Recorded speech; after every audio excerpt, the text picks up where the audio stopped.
Bakit ko kailangan magbasa ng Biblia? Napakaluma na niya. Lalo na yung lumang tipan, wala na kasing luma pa po ang lumang tipan. Punong-puno siya ng mga batas, mga pangalan na hindi ko naman maibigkas, mga regulations and rituals. Anong gamit niya sa buhay ko ngayon? Parang yung Old Testament po napakadilim, masyadong maraming dinuguan, kaduguan at kamatayan.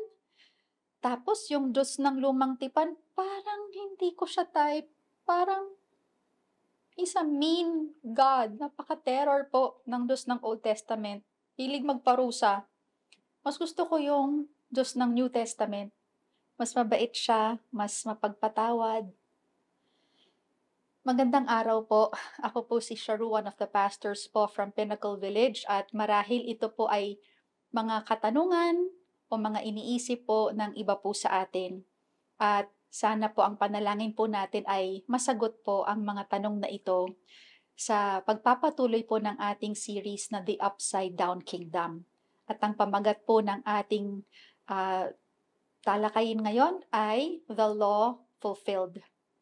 Basahin lamang po natin ang Mateo 5:17 hanggang 20. Huwag ninyong isipin na naparito ako upang ipawalang saysay ang kautusan ni Moises at ang isinulat na mga propeta. Naparito ako upang tuparin ang mga ito. Sinasabi ko sa inyo ang totoo, hangga't may langit at may lupa, kahit ang kaliit-liitang bahagi ng kautusan ay hindi mawawala ng kabuluhan hangga't hindi natutupad ang lahat. Kaya ang sino mang lumabag sa pinakamaliit na bahagi ng kautusan at magturo sa iba na lumabag din ay ituturing na pinakamababa sa kaharian ng Diyos. Ngunit ang sino mang sumusunod sa kautusan at nagtuturo sa iba na sumunod din ay ituturing na dakila sa kaharian ng Diyos. Kaya tandaan ninyo, kung hindi ninyo mahihigitan ang pagsunod ng mga tagapagturo ng kautusan at ng mga pariseyo sa kalooban ng Diyos, hindi kayo makakapasok sa kaharian ng Diyos. So muli, tingnan po natin ang sinabi ni Jesus Christ, "Do not think that I came to destroy the law or the prophets," verse 17. Nung sinabi ni Jesus Christ ang the law and the prophets, tinutukoy po niya ang kabuuan po ng Old Testament, the Jewish scriptures po, na tinatawag po nilang Tanakh. Kasama po ang lahat ng mga propeta. At kabahagi po ng Tanakh ay ang samot-saring mga batas. Meron kang ceremonial laws, dietary laws, and moral laws. So, ang ceremonial laws and dietary laws, hindi na po natin titignan masyado ito. Wala na po silang bisa. Kung kailangan pa po nating sundin ang mga batas po na iyon sa panahon po natin ngayon, bawal na pong kumain ng ramboys tsaka ng sisig. Ano ang saysay ng buhay na walang baboy? Wala na pong halaga ang ating existence pag walang samgyupsal. Salamat sa bagong tipan at wala na pong bisa ang mga batas na ito. Ang meron na lang po bisa ay ang tinatawag na moral laws, kung saan kabahagi po ang Ten Commandments. So sabi po ni Jonathan T. Pennington, ang salita po na the law ay ginagamit po ng mga judge, mga abogado, mga police officers, dahil kailangan po nilang gumawa ng batas. Pero iba po yung ibig sabihin ng law nung panahon po ng Old Testament. Sabi po ni Jonathan Pennington, law is an English translation of the Greek nomos, which itself is the Septuagint translation for the Hebrew Torah. Ang Torah po ay ang unang 5 libro ng Biblia, Genesis, Exodus, Leviticus, Numbers, Deuteronomy. And it is covenantal and relational. When Jesus talks about the law and the prophets, he is talking about the whole gracious story and Mosaic covenant with Israel. We are dealing here with the question of the relationship of Jesus' person and work to the whole covenant God made with Israel. So it's more than just rules po. Binigay po ng Panginoon ang mga batas sa mga Hudyo dahil gusto niyang bigyan sila ng panibagong identity. Dahil dati po silang mga alipin sa Egypt at niligtas po sila ng Diyos at binigay ang mga batas na ito bilang pagmamahal niya sa kanila, na sila ay kabahagi na po ng Panginoon. They were now His people. And these laws also set them apart from their neighbors. He gave the law so He could build a relationship with them po. Sabi po sa Jeremiah 31:33, sinabi pa ng Panginoon, ito ang bagong kasunduan na gagawin ko sa mga mamamayan ng Israel pagdating ng araw na iyon. Itatanim ko sa isipan nila ang utos ko at isusulat ko ito sa mga puso nila. Kailangan po natin pag-isipan ng mabuti bakit ang Biblia po ay timeless. It's always relevant po. It has existed for so many years and it's still applicable today. Sabi po ng The New Yorker, the Bible is the best-selling book of the year, year after year. So, ang ating pong takot o pag na-intimidate po tayo sa Old Testament o nabobore po tayo sa Old Testament, marahil yan po ang nararamdaman natin kasi nagmumula po tayo sa ating sariling perspektibo.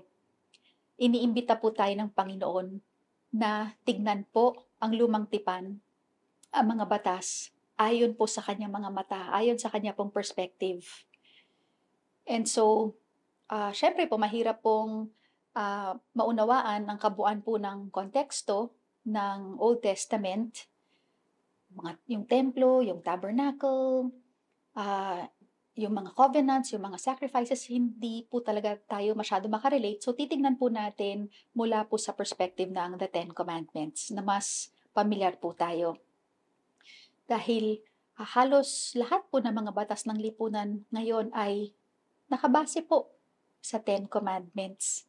Kasi imaginein po ninyo ang buhay na walang Ten Commandments. Bastos po tayo sa ating mga magulang. Magnanakaw po tayo, makakapatay po talaga tayo. Tinawag lang akong mataba, gusto ko na pong makapatay. 'Di ba?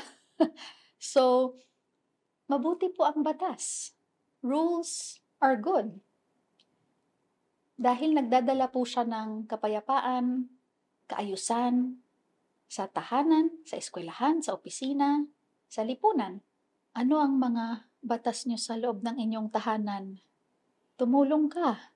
Maghugas ka ng pinggan, ayusin mo ang kama mo. Huwag ka sasagot-sagot. Umuwi ka ng tama, umuwi ka ng maaga.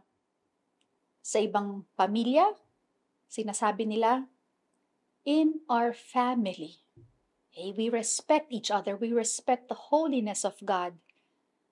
Pero na yung classmate ko, pwede siyang matulog sa bahay ng boyfriend niya. That's their family, but not in our family. Just because everyone is doing it doesn't mean that you should do it also. So in our family, bawal mag-away sa loob ng bahay. Lumabas tayo, doon tayo mag-away sa labas. Joke lang po. So, bakit si Jesus Christ? Bakit Kristyanismo? Why read the Bible? Why do we need the law of God? 3 truths for today. The first, the law points to God's begotten Son. Tinuturo tayo ng Biblia sa bugtong na anak ng Diyos. Muli, Mateo 5:17. Huwag ninyong isipin na naparito ako upang ipawalang saysay ang kautusan ni Moises at ang isinulat ng mga propeta. Klarong-klaro sinabi ng Panginoong Hesus, wala siyang balak na sirain ang mga batas o ipawalang saysay ito. Walang problema ang Panginoong Hesus sa mga batas na binigay ng Diyos sa mga Hudyo at walang problema ang mga batas sa Panginoong Hesus. Mahal ni Jesus ang Word of God. Ang gusto po niyang mangyari ay bigyan ng kalayaan ang mga tao sa maling interpretasyon, maling aplikasyon, at pang-aabuso ng batas. Verse 18 po, Sinasabi ko sa inyo ang totoo, hangga't may langit at may lupa, kahit ang kaliit-liitang bahagi ng kautusan ay hindi mawawala ng kabuluhan hangga't hindi natutupad ang lahat. So, ang pinakamaliit po na salita ay hindi po mawawala hangga't hindi po naitupad ng Panginoon ang kabuuan po ng batas. Ang tawag po dito sa wikang Ingles is the jot and the tittle. We have a picture of that po. So the word jot is the anglicized Hebrew letter yod, which is the smallest letter in the Hebrew alphabet. The tittle po, think of the words tiny and little put together. It's the small stroke of a pen that you add to a Hebrew letter and it can change the whole meaning of the word. Kunwari, ang salita, ang letter Q, pag tinanggal mo yung buntot, magiging letter O po siya. So that's the tittle po. So Jesus is saying po that the smallest detail of His word will outlast the present heaven and earth. Heaven and earth shall not pass away until the smallest detail will be absolutely fulfilled. So Jesus Christ did not come to destroy the law, for He is the main theme of the law. He was the one that was predicted po, and He was the one prophesied about in the Old Testament. Every jot and tittle will be fulfilled in Him. He is the fulfillment of the law. Ang kabuuan po ng Old Testament points to Jesus Christ. So this is from GotQuestions.org po. Paano po na-fulfill ni Jesus ang law and the prophets? He fulfilled all the Old Testament prophecies concerning the Messiah. So Jesus fulfilled not just 48 specific messianic prophecies, He fulfilled 324 individual prophecies that related to the Messiah. That's the validity of the scripture. Number 2, He kept the law perfectly without committing one sin. And He was the substance of the Old Testament shadows in the ceremonial law, including the tabernacle, the sacrificial system, the feasts, the special days, etc. Everything you read and see in the Old Testament po, every detail, the Sabbath, the priest, the animal sacrifices, the veil, the temple, it's all about Jesus Christ. It all points to Him po. They would offer sacrificial lamb all the time, paulit-ulit. But now, He is the Lamb of God who takes away the sins of the world. We no longer need to offer animal sacrifices po, as was required then. Jesus accomplished it once and for all because He was the ultimate sacrifice. Hebreo 10:11 hanggang 12, naglilingkod ang mga pare araw-araw, paulit-ulit na nag-aalay ng ganoong ding mga handog at hindi naman nakapag-aalis ng kasalanan. Ngunit si Kristo ay minsan lamang naghandog para sa ating mga kasalanan at hindi na ito mauulit kailanman. The entirety of the Old Testament points to Jesus Christ po. This is how we trust the validity of the whole Bible. Kaya hindi po natin pwedeng piliin yung mga bersikulo na gusto lang natin. Ay, mas gusto ko New Testament kaysa sa Old Testament.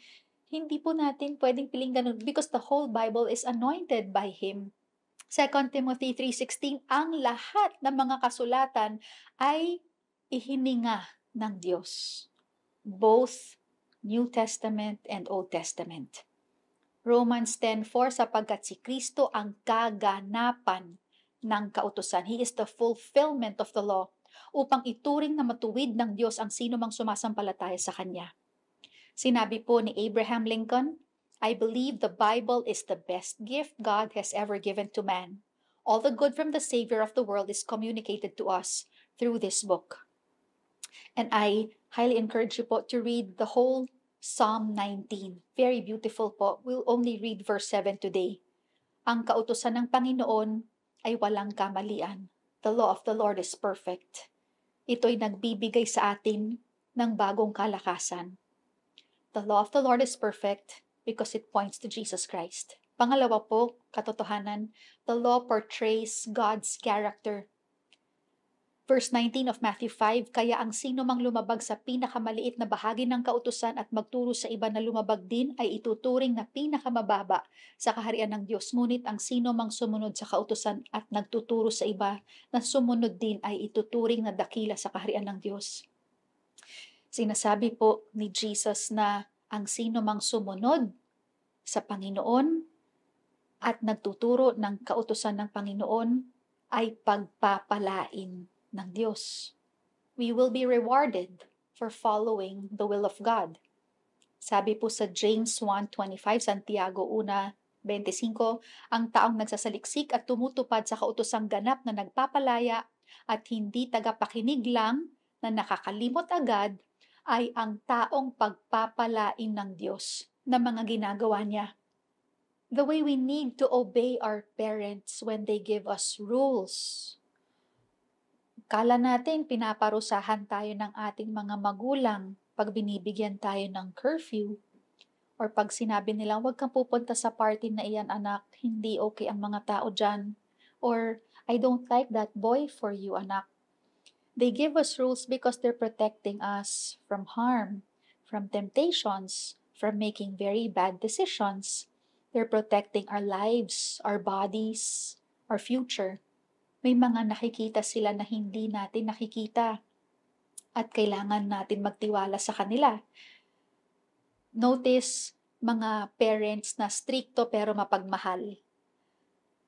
Hindi man natin maunawaan kaagad-agad yung mga payo nila sa atin. Feeling natin, ninanag tayo. Pansinin ninyo ang mga magulang na stricto pero mapagmahal. Pag pinagsasabihan nila tayo, siguro sa mga panahon na yun, di natin maintindihan, kala nila ninanag tayo, kinukulit tayo, pero ginagabayan nila tayo. At nung mas tumanda na tayo, mas na-appreciate natin ang kanilang words of wisdom. Yun ang nagprotekta sa atin. Yun po ang ating reward. Pansinin nyo naman ang mga magulang na walang pakialam sa mga anak.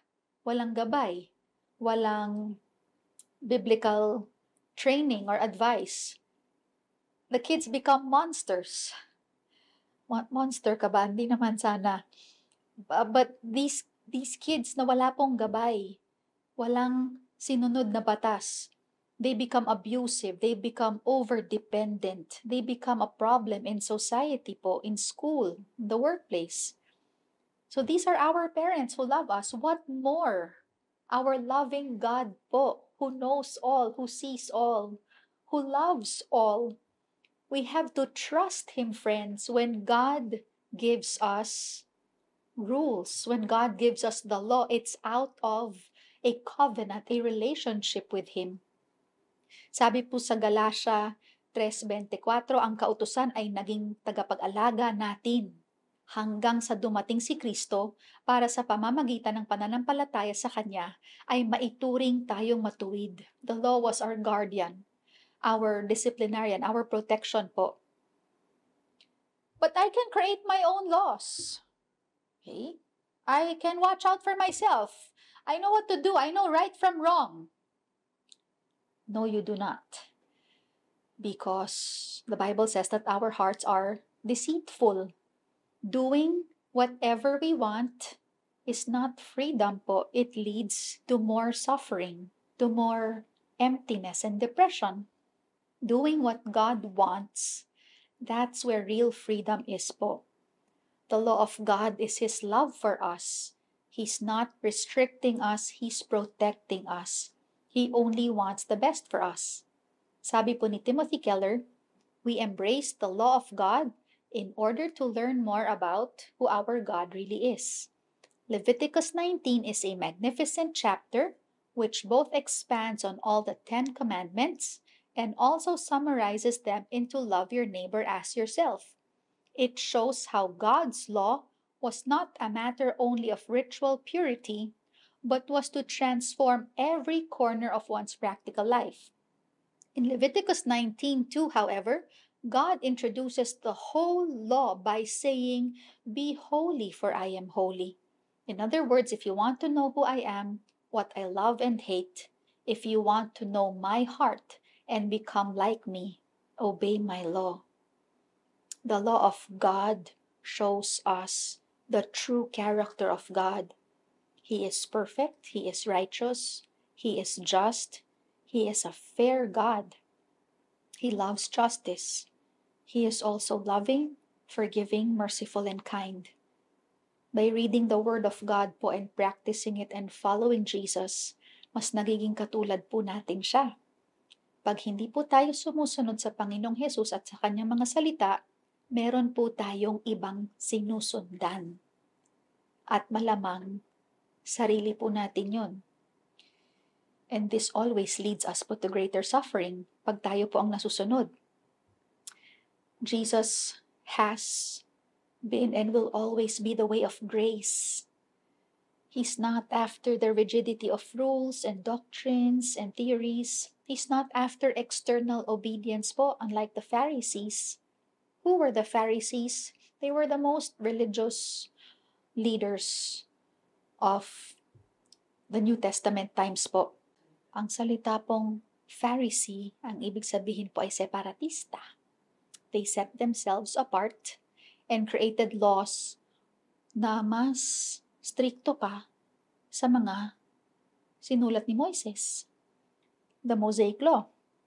Napaka-impractical, napaka-bigat sundin ng mga batas ng mga Pariseyo. Example, sa Ten Commandments, di ba po, remember the Sabbath day and keep it holy. So, bawal magtrabaho on a Sunday. Ang mga Pariseyo, doon lang sa nag-iisang batas na iyon, dinagdagan ng mga Pariseyo ng daang mga iba pang batas na napakadetalyado. Na yung isa doon, bawal maglakad sa farm, sa field. Kasi, baka meron kang maapakan na butil ng grain ng bigas, mabuksan mo, makapag-harvest ka. Kasalanan na yon, may impyerno ka. That was already a sin. Remember the time po, Jesus was walking with his disciples through a field and they were harvesting some grain because they got hungry. Di pa nga luto yun. They were eating it and the Pharisees called them out and said, "You're breaking the law. You're committing sin." But Jesus boldly told the Pharisees, "I am the Lord of the Sabbath." He was letting them know, ako ang tunay niyong kapahingahan. That's why Jesus said, "Come to me, all you who are weary and heavy laden, and I will give you rest." He said this line po because he was speaking to the Jews who were so tired of following the impractical, burdensome laws of the Pharisees po, just to get the approval of God.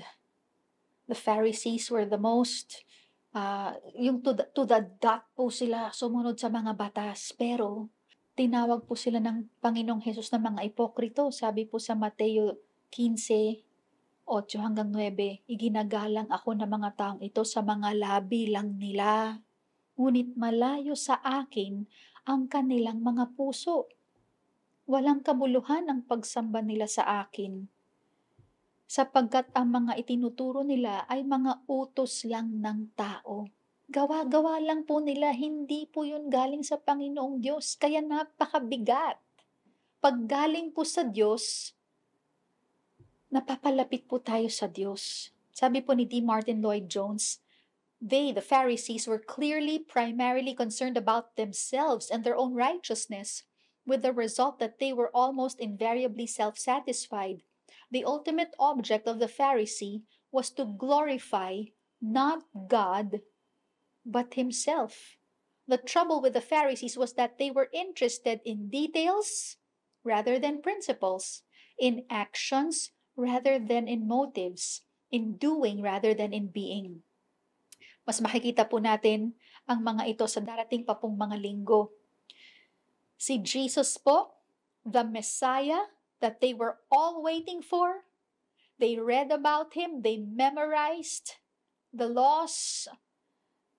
Jesus was right there with them, kasama po nila, and they missed out on Jesus. The most righteous people, mali po ang kanilang aplikasyon ng kabanalan, katuwiran, pagsunod sa batas. They misunderstood the law. They misinterpreted the law. We can be so diligent po and very religious in memorizing scripture, attending Bible studies, exegeting the Word of God, obeying the law to the dot. Pero hindi naman po tayo maayos sa ating mga anak. Hindi po tayo maayos sa ating mga magulang. We don't listen to our children. We're still hard-headed, self-centered. Feeling natin ang tali-talino natin. We can read our Bibles po and go to church every Sunday and still miss out on Jesus. Ang gusto po ng Panginoon ay ang ating pong mga puso. Hindi po ang ating pagsunod lang. Hindi po nagdadala ng righteousness ang pagbabasa lang po ng Biblia. Ang gusto po ng Panginoon na sa ating pagbabasa po ng Biblia ay nababago po ang ating mga puso at nagiging mas mabuti po tayong magulang, anak, kapatid, kasama sa trabaho, kaklase, at kaibigan. Sabi po sa Roma 14:17, sapagkat ang kaharian ng Diyos ay hindi tungkol sa pagkain o inumin o mga batas, kundi tungkol sa matuwid na pamumuhay, magandang relasyon sa isa't isa, at kagalakan na mula sa banal na Espiritu. Hindi po kailangan ng ating mga anak na lecturean sila patungkol po sa Biblia. Ang kailangan po nila ay ang panahon po natin at pagmamahal, mga yakap po natin. Ang kailangan nila makita sa ating buhay na isinasabuhay po natin ng Biblia. Ang ating mga asawa, hindi po nila kailangan na budburan po natin ang kanilang mga text message na mga Bible verse. Ang kailangan po nila ay ang ating respeto, ang ating pag-encourage at suporta sa kanila. Ang ating mga office mate at classmate, hindi nila kailangan ng mga smart biblical advice po natin. Ang kailangan nila, nandyan lang tayo para sa kanila, makinig lang sa kanila ang ating kindness and generosity that they feel safe and happy with us po. Jesus is after our hearts, not our compliance. Again, D. Martin Lloyd-Jones, the kingdom of God is concerned about the heart. It is not my external actions, but what I am inside. That is important. The law of God and the character of God is good. God cannot be a loving God without being just, and He cannot be a just God without being loving. He is a gracious friend, but a true friend also needs to speak truth to us when we are doing something wrong. So the purpose of the law is to point us to Jesus Christ, to draw us close to Him, to help us become more like Him. Wala na po tayo sa ilalim ng batas. Nasa ilalim na po tayo ng bagong tipan ng grasya. Pero hindi po ibig sabihin na malaya po tayong gawin lang ang ating gustong gawin. Hindi po natin dapat abusuhin ang batas at ang grasya ng Panginoon. Ang ibig sabihin po, pag tayo po ay nasa ilalim na po ng grasya ng Diyos, mas nararanasan na po natin ang puso at pag-ibig ng Panginoon, kaya mag-overflow na po ang ating pagmamahal para sa Panginoon at ang ating pagsunod sa Kanya ay nagmumula na po sa puso na nagmamahal sa Kanya. At pangatlo po, the law proves our need for Christ. Mateo 5:20, kaya tandaan ninyo kung hindi ninyo mahihigitan ang pagsunod ng mga tagapagturo ng kautusan at ng mga Pariseyo sa kalooban ng Diyos, hindi kayo makakapasok sa harian ng Diyos. So the Pharisees and the scribes po were the gold standard religious leaders. Wala nang mas banal pa sa kanila. No one was more righteous than them. They were the most righteous of the righteous. They had 613 laws, and they followed them to the dot, to the jot and tittle. Mas gugustuhin nila na makabunggo sa poste, na mabunggo ang poste kaysa tumingin sa babae. Imagine, Jesus now shocks his audience and turns the kingdom upside down and says, kailangan niyong higitan ang pinakabanal, ang pinakamatuwid na mga Pariseo or else hindi kayo makakapasok sa langit. You have to be more righteous than the most righteous people. So, try to imagine po what the people felt. They felt hopeless. Hindi ko nga masunod yung 613 laws. Hindi ko nga masunod yung iisang batas. Paano ko sila hihigitan? Ilan pang batas ang kailangan kong sundin para mahigitan sila? Friends, we will always fail in following the law. How many of you honor your father and mother all the time? Sige nga. How many of you, your favorite expression is, for example purposes only, OMG, oh my God, oh my gosh, Sus Mariosep, Diyos ko Lord. Do not take the name of God in vain. Do not steal. Do not do TikTok while in the office or in school. Stealing company time. So, if we cannot exceed the righteousness of the Pharisees, how then can we enter heaven? How then can we be saved? It's difficult to follow the law. It's impossible. It's difficult to follow the law. It's impossible. No matter how many people we help, no matter how much we give to the poor, no matter how many hours we pray and read the Bible, nothing we can do can earn our way to heaven po. No matter how hard we try, we will never be good enough. The law cannot save us. The law simply shows us how sinful we are. Roma 7:7, hindi ko sana nalaman kung paano pagnasaan ang pag-aari ng iba, kung hindi sinabi ng kautusan, huwag mong pagnasaan ang pag-aari ng iba. We cannot save ourselves po. We cannot free ourselves from our sufferings, from our insecurities, our fears, our worries, our guilt, and our shame.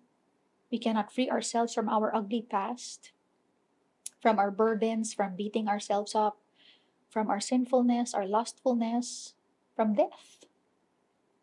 The standard of God is high because He is a perfect God.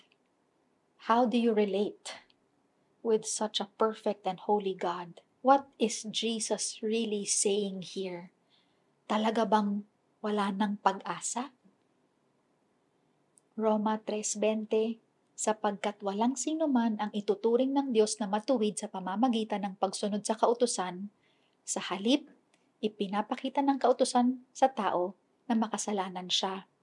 Sapagkat ang lahat ay nagkasala at hindi naging karapat-dapat sa paningin ng Diyos, ngunit dahil sa biyaya ng Diyos sa atin, itinuring niya tayong matuwid sa pamamagitan ni Kristo Jesus na siyang tumubos sa atin at ito'y regalo ng Diyos.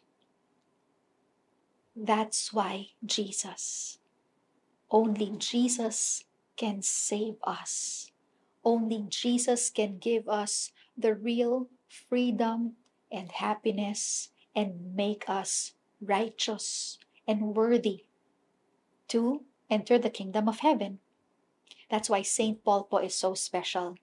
He was once a Pharisee who was transformed by the grace of God.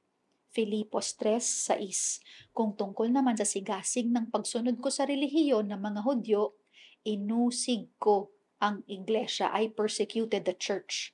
Walang maipipinta sa akin pagdating sa pagsunod sa kautusan. Pinapahalagahan ko noon ang lahat ng ito, pero ngayon, itinuturing ko na itong walang halaga dahil kay Kristo. Ang lahat ng bagay ay walang halaga kung ihahambing sa pagkakakilala ko kay Kristo Jesus na aking Panginoon. Itinuring ko na parang basura ang lahat ng bagay, makamtan lang si Kristo. At ako na may maging Kanya.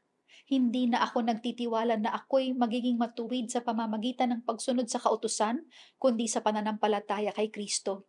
Ang pagiging matuwid ko ay kaloob sa akin ng Diyos nang sumampalataya ako kay Kristo. We can finally exceed the righteousness of the Pharisees, not because we can, but because Jesus can. Dahil sa pamamagitan ni Kristo Jesus, sa kanyang grasya, sa kanyang ultimate sacrifice sa krus ng Kalbaryo. Yun po ang nagbibigay kaligtasan sa atin and righteousness. Righteousness is not found in what we do, it's found in what Jesus has done. That's why the law proves our need for Jesus Christ. It's impossible to follow the law to the dot, but He has given us the victory po. R.T. Kendall said, when He cried out, "It is finished," He knew He had kept His word. It was then that the unfinished business was completed. The parenthesis was closed. Ang gusto lang po ng Panginoon mula sa atin ay ang magtiwala sa Kanya, ang manampalataya sa Kanya. We will end po with the story of Martin Luther, the German theologian and religious reformer. Si Martin Luther po ay pinanganak noong November 10, 1483 sa Prussian Saxony. Ang kanya pong mga magulang ay mahirap, pero mga masisipag po sila at mga relihiyoso po sila. Tinuruan po nila si Luther na manalangin sa Diyos at sa mga santo. Magbigay respeto sa iglesia, matakot sa dyablo at sa mga bruha, sa witches. In school, si Luther po ay natuto ng the Lord's Prayer, ng Ten Commandments at ng mga German hymns. Nung 18 years old po siya ay pumasok po siya sa University of Erfurt at nag-aral po ng filosofiya. At dito po sa kanyang pag-aaral ay naging concerned po siya sa kanyang personal salvation. Dahil hirap na hirap po siya sa kanyang pagiging pakasalanan. Kaya napaaral po siya ng teolohiya. Naging monghe po si Luther dahil sa dalawang major na pangyayari po sa kanyang buhay. Ang una po ay namatay po ang kanyang matalik na kaibigan at hindi po niya kinaya, nagulat po siya dahil dito. Pagkatapos po ng kamatayan po ng kanyang kaibigan ay nakaranas po siya ng isang matinding bagyo na akala po niya mamamatay na siya kasi muntik na po siyang tamaan ng kidlat. So habang dumadaan po siya sa bagyo ay sumigaw po siya, "Tulong, Santa Ana! Magiging monghe ako!" At tinupad niya ang kanyang pangako kay Santa Ana. Kaya pumasok po siya sa Augustinian Convent. Bilang monghe, ang inisip lang ni Martin Luther, gusto kong mapunta sa langit. So, ginawa niya ang lahat. Nagpakahirap siya. He vowed a life of poverty, chastity, purity. Ilang oras pong nananalangin, magsisilbi, pero parang kulang po ang kanyang mga gawa. Lagi po niyang iniisip ang kanyang mga kasalanan. Nangungumpisal po siya sa pare ng 6 na oras sa isang araw. Kayo po ba ay nangumpisal na?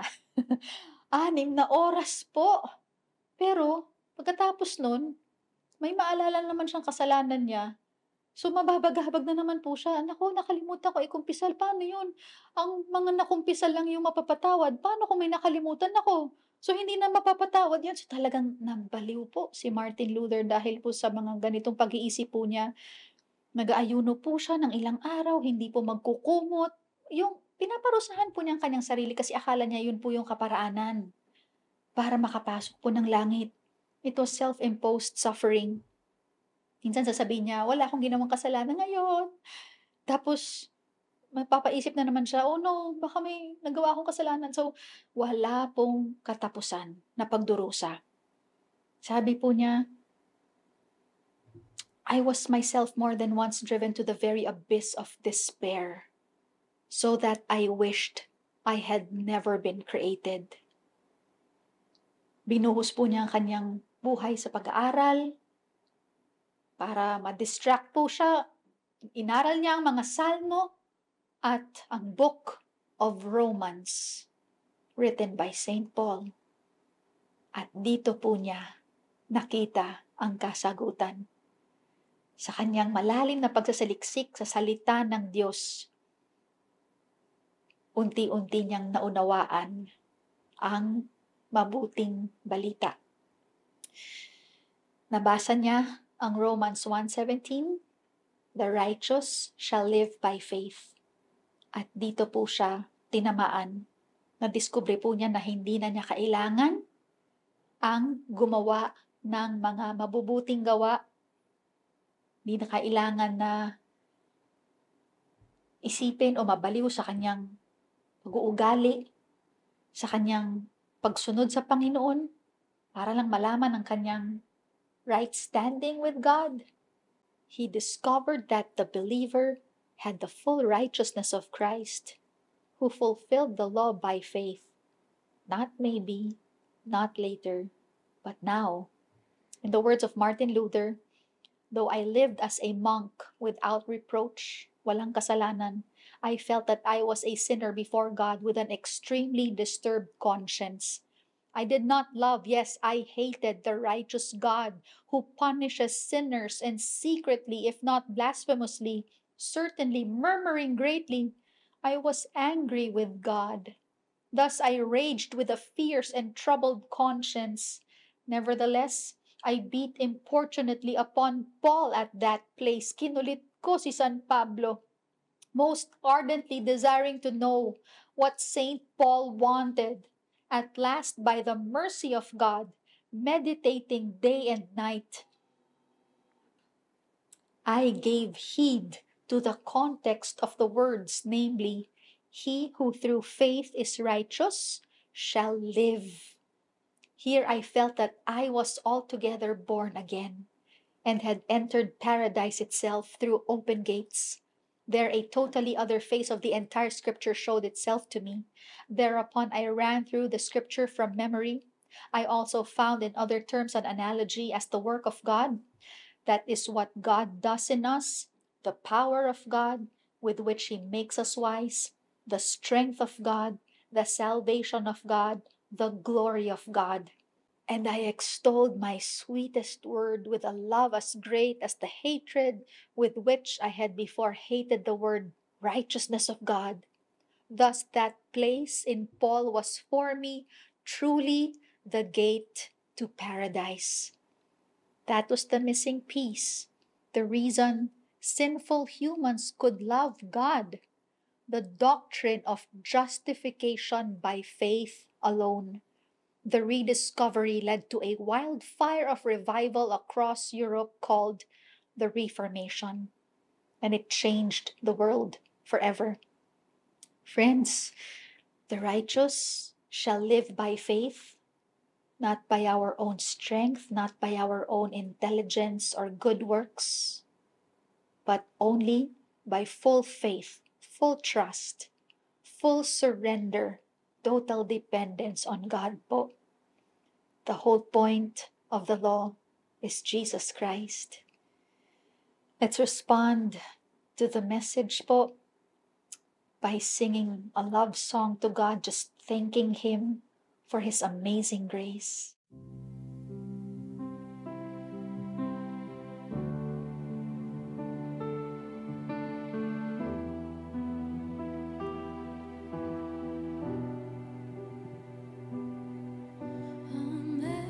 Amazing grace, how sweet the sound that saved a wretch like me. Oh,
raising up the broken to life.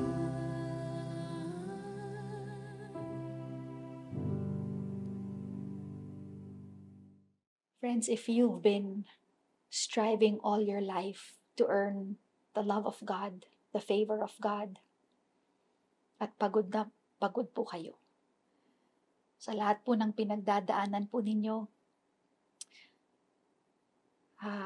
pagdurusa po ninyo, iniimbitahan po kayo ng Panginoon. Gusto niya po kayong mahalin. He wants to have a relationship with you. Iniimbitahan po lahat na manalangin po. Panalangin po natin ito. Dakilang Diyos, salamat po na kayo po ang aming Diyos ng kaligtasan. Tinatanggap sa mga sandaling ito, Panginoon, na kami po ay makasalanan at hindi po namin kaya na iligtas po ang aming mga sarili. Patawarin niyo po kami, Panginoon, sa lahat ng aming mga kasalanan at tinatanggap, Panginoon, ang inyo pong pag-ibig, ang inyo pong grasya, ang regalo po ng krus ng Kalbaryo. Salamat po sa kapatawaran po ng aming mga kasalanan. Tulungan po kami na mamuhay ayon po sa inyo pong mga salita, na ibigay po namin ang aming mga buhay sa inyo. Kayo na po, O Diyos, ang maging aming Panginoon ng bawat aspeto at bahagi ng aming buhay. Salamat po, O Diyos. Salamat, Panginoon, sa inyo pong kabutihan at katapatan sa amin. Salamat, Panginoon, sa pagsubaybay sa aming mga buhay. Patuloy po na inaalay ang aming mga buhay sa inyo. Salamat din po sa pribilehyo na makapagbigay po ng aming mga ikapo at handog ng pagmamahal. Salamat po sa pribilehyo ng sakripisyo. Ito po ay pagmamahal sa inyo at hindi lang dahil iniutos po ninyo. We want to do this out of our love for you.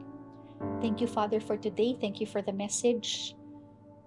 May we learn to fall in love with your holy word. May we just keep falling in love with you, Lord Jesus. Salamat po. We love you. We thank you. In the name of Jesus Christ, we pray. Amen and amen. Maraming salamat po. God bless everyone po. Have a good week.